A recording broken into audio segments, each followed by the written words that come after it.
আসসালামু আলাইকুম। স্বাগতম নতুন বাংলাদেশের বাজেট ভাবনায়। এই নতুন বাংলাদেশে মানুষ আর ঠকতে চায় না।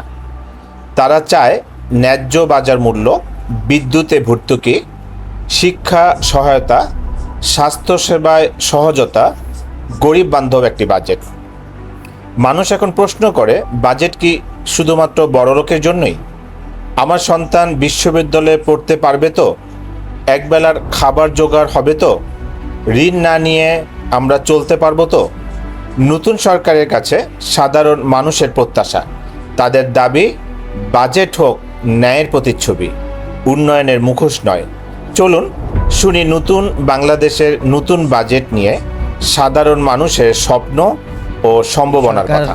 বর্তমান যে সরকার আছে, এই সরকারের কাছে অনুরোধ থাকবে যেন মেডিসিনের উপর কোনো ব্যাট প্রয়োগ করা না হয়। শিক্ষা খাতে সুদৃষ্টিতে যদি তাকানো হয়, যে ওদের যে চাহিদা মতো যদি বাজেট প্রণয়ন করা হয়, তাহলে আমাদের দেশের শিক্ষা খাত আরও বেশি ডেভেলপ হবে বলে আমি শিক্ষার্থী হিসেবে এটা আশা করছি।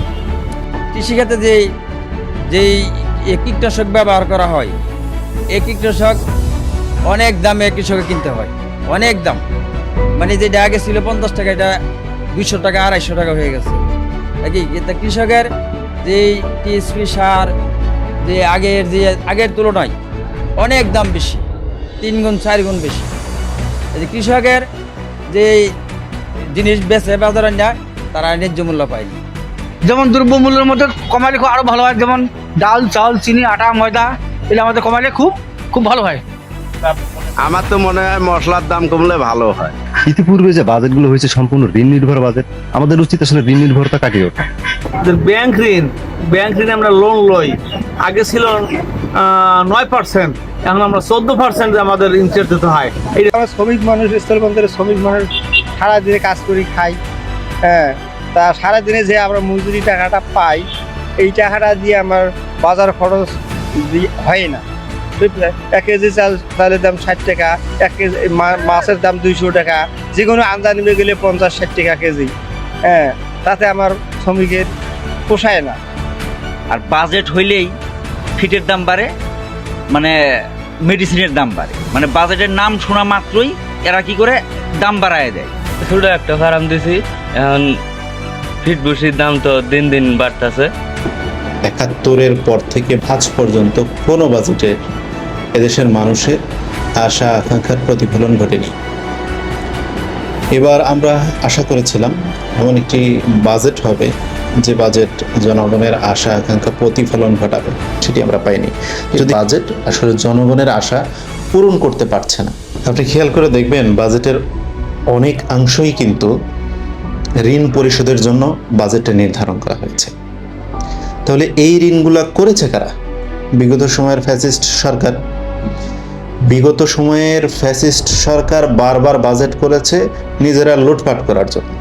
এটা তো বড় বড় লুটেরাদের জন্য বাজেট হয়েছে। সরকার আমরা মনে করি এটার সামনের বাজেটগুলোতে এবং অন্যান্য সময়ের যে বাজেটগুলো হবে, আমরা চাই সেই সকল বাজেটগুলোতে অন্তত জনগণের জন্য জনবান্ধব একটি বাজেট হোক।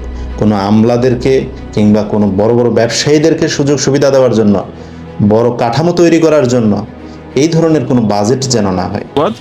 আসলে স্বাধীনতা পরবর্তী কালের থেকে যতগুলো বাজেট পাস হয়েছে, এটা তার 54তম বাজেট হিসাবে এটা পরিগণিত হয়।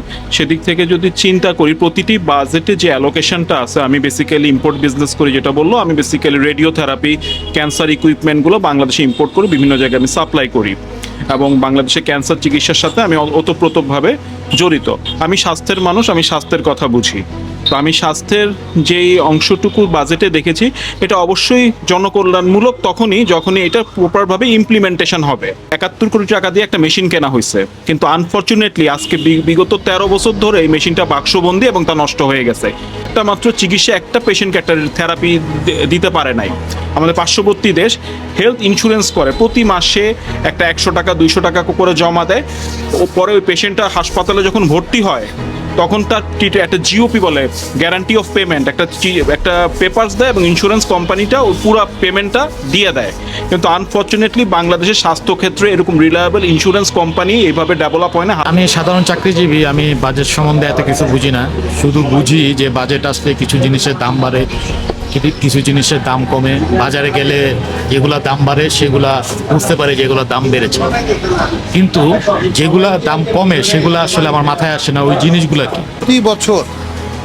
প্রতি বছর যখন বাজেট পেশ করে আমরা আতঙ্কে থাকি, আমরা ব্যবসায়ীরা একটা আতঙ্কে থাকি এইবার কি আমাদের ব্যবসা বা আমাদের উপর কোনো নতুন কোনো ট্যাক্স বা ভ্যাট ডিউটি স্ট্রাকচার বাড়ে কিনা। তো এখন আমরা যখন দেখি যে আসলে এই বাজেটে যখন প্রত্যেকটা বাজেটে সবসময় পুঁজিবাদীদের বা ধনীদের ব্যবসায়ীগুলোকে সুবিধা দেওয়ার স্বার্থে ওদের ডিউটি স্ট্রাকচারের কোনো হেরফের হয় না, বরং তাদেরকে আরও বেনিফিট দেওয়া হয়, ট্যাক্স বেনিফিট দেওয়া হয়। গ্রামীণ ফোন, সে নাকি 6,000 কোটি টাকার ট্যাক্স তার বকেয়া রয়ে গিয়েছে এবং সে এটা দিবে না, গড়িমসি করছে। কখনোই জনগণ এই ধরনের পুঁজিবাদী বাজেটে উপকৃত হয় নাই এবং ভবিষ্যতে এইভাবে চলতে থাকলে হওয়ার সুযোগ নেই। যদি অ্যাজ এ মুসলিম আমি একটা জিনিসই জানি যে আসলে আমাদের রাসূলুল্লাহ সাল্লাল্লাহু আলাইহি সাল্লামের সময় উনি বলে গিয়েছেন, একটা হাদিস নাকি আছে আমার শোনা কথা, আমার ক্ষুদ্র জ্ঞানে, যে জনগণ বা সাধারণ জনগণের দায়িত্ব রাষ্ট্রের। তো রাষ্ট্রের দায়িত্ব যদি সাধারণ জনগণের দায়িত্ব যদি রাষ্ট্রের হয়, তাহলে সেই রাষ্ট্র যদি জনগণের ভালো মন্দ বিচার বা দেখভাল না করতে পারে, তাহলে ওই রাষ্ট্র ব্যবস্থা আসলে আমাদের জন্য সঠিক নয়।